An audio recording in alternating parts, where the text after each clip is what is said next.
નમસ્તે મિત્રો. તો આજે આપણે ધર્મરાજાની વાત કરીશું, તો તમે તેને જરૂરથી સાંભળો. સામાન્ય રીતે આ વ્રત મકર સંક્રાંતિના દિવસથી લેવાય છે અને 6 માસ સુધી ચાલે છે. વ્રત કરનારને નાહી ધોઈને વાર્તા સાંભળવી અને વાર્તા સાંભળતી વખતે ધર્મરાજા ધર્મરાજા એમ બોલતા જવું. એક હતો બ્રાહ્મણ અને એક હતી બ્રાહ્મણી. એમને 2 છોકરા અને 1 છોકરી. આખું કુટુંબ ખૂબ ગરીબ હતું, પરંતુ ખૂબ નીતિવાળું હતું. તેમના આંગણે આવેલા કોઈ અતિથિ કોઈ દિવસ ભૂખ્યો પાછો જતો જ નહીં.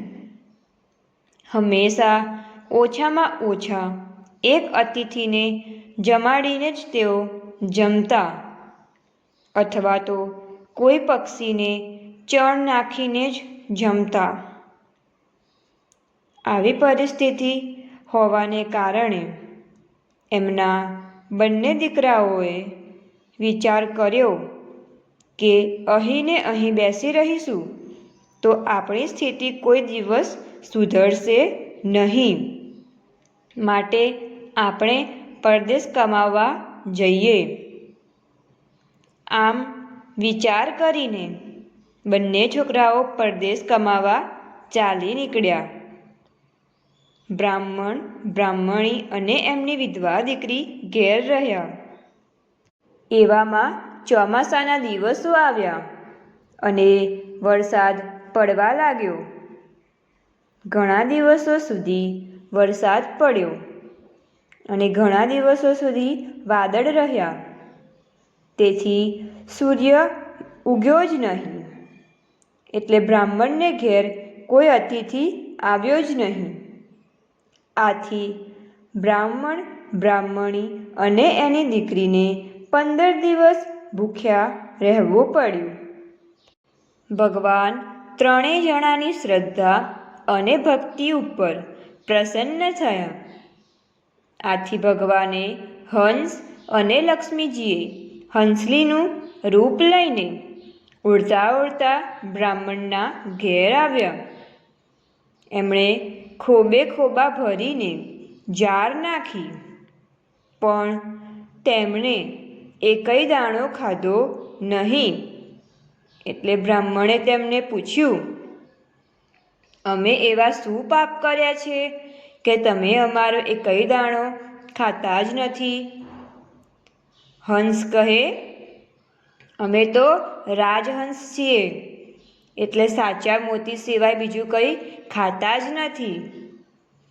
બ્રાહ્મણ તો આ વાત સાંભળીને સડક જ થઈ ગયો. જે ઘરમાં અનાજના ફાંફા હોય ત્યાં સાચા મોતી લાવવા ક્યાંથી? બ્રાહ્મણી નગર શેઠ પાસે ગઈ, 1.25 શેર મોતી ઉધાર લઈ આવી. પોતાનું મકાન વેચીને પણ તેની કિંમત ચૂકવી આપવાની કબૂલાત આપી. બ્રાહ્મણી મોતી લઈને આવી, હંસની આગળ નાખ્યા અને ત્રાંબાકુંટી ભરીને પાણી મૂક્યું. હંસ અને હંસલી મોતીનો ચારો ચરીને અને પાણી પીને ઉડી ગયા. અને 15 દિવસે આજે બ્રાહ્મણ બ્રાહ્મણી અને તેમની વિધવા છોકરીએ ઉપવાસ છોડ્યા. 1 મોતી ચર્યા વગરનું રહી ગયું હતું. તે છોકરીના હાથમાં આવ્યું. તે લઈને એણે તુલસી ક્યારે મૂક્યું. બીજા દિવસે સવારે બ્રાહ્મણ બ્રાહ્મણી તુલસી ક્યારે દીવો મૂકવા આવ્યા, ત્યારે જોયું તો તુલસીની ડાળીએ ડાળીએ સાચા મોતીની સેરો લટકે. બ્રાહ્મણીએ તો મોતીની સરો ઉતારી લીધી અને નગર શેઠને આપવા ગઈ. નગર શેઠને તો વધારે કિંમતી મોતી પાછા મળ્યા, એટલે આનંદ થયો. જરૂર જેટલા મોતી શેઠે રાખ્યા અને બાકીના પાછા આપ્યા. આ મોતીનો હાર નગર શેઠે પોતાની છોકરી માટે ઘડાવ્યો. એક વખત રાજકુંવરી આ હાર નગર શેઠની છોકરીના ગળામાં જોઈ ગઈ અને એ હારની માગણી કરી. નગર શેઠે આવા મોતી બ્રાહ્મણને ઘેર છે તે લઈ આવવા રાજાને કહ્યું. રાજાએ બ્રાહ્મણને ઘેર આવીને જોયું તો તુલસીના છોડમાં ડાળીએ ડાળીએ સાચા મોતીની શેરો. રાજા તુલસીને જેવા અડવા ગયા અને મોતી લેવા ગયા એવા જ રાજાના હાથ છોડને ચોંટી ગયા. રાજાની સાથે રાણી હતા. એ રાજાના હાથ છોડાવા ગઈ તો એના હાથ પણ ચોંટી ગયા. રાજા રાણી તો બૂમાબૂમ કરવા લાગ્યા. આખરે બ્રાહ્મણ અને બ્રાહ્મણી આવ્યા. તેમણે તુલસી માતાને વિનંતી કરી. રાજા રાણીના હાથ છૂટા પડાવ્યા. રાજા તો વિલે મોડે બ્રાહ્મણને ઘેરથી પાછો ગયો. બ્રાહ્મણને ઘેર તો હવે રોજ સવાશેર સાચા મોતી ઉતરવા લાગ્યા. એટલે તેઓ તો ધનવાન થઈ ગયા. આથી એમણે બંને દીકરાઓને પરદેશથી પાછા તેડાવ્યા અને બંનેને કહ્યું, જુઓ દીકરાઓ, હવે અમારું આયુષ્ય પૂરું થઈ ગયું છે. અમે તો આજે છીએ અને કાલે નથી.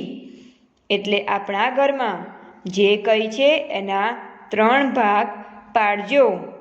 2 ભાગ તમે ભાઈઓ લેજો અને 1 ભાગ બહેનને આપજો.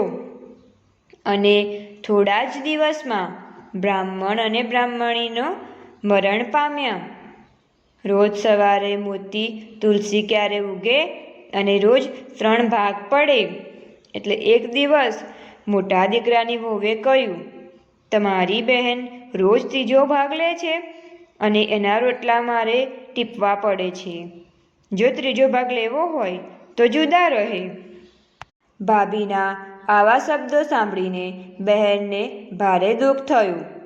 આથી બહેન અલગ રહેવા લાગી. બહેન પણ મા બાપની જેમ રોજ અતિથિને જમાડીને જમતી. એક દિવસ એકાએક વિધવા દીકરીને તાવ ચડ્યો અને એ તો મરણ પામી. બંને ભાઈઓએ આવીને જોયું તો બહેનનું શબ પડેલું હતું. આથી બંને ભાઈઓએ પોક મૂકીને રડવા લાગ્યા. બહેન તો ધાર્મિક હતી એટલે ધર્મરાજાના દૂતો બહેનનો જીવ લઈને જતા હતા. તેઓ વૈતરણી તરી ગયા. આગળ ગોખરુનું વન આવ્યું.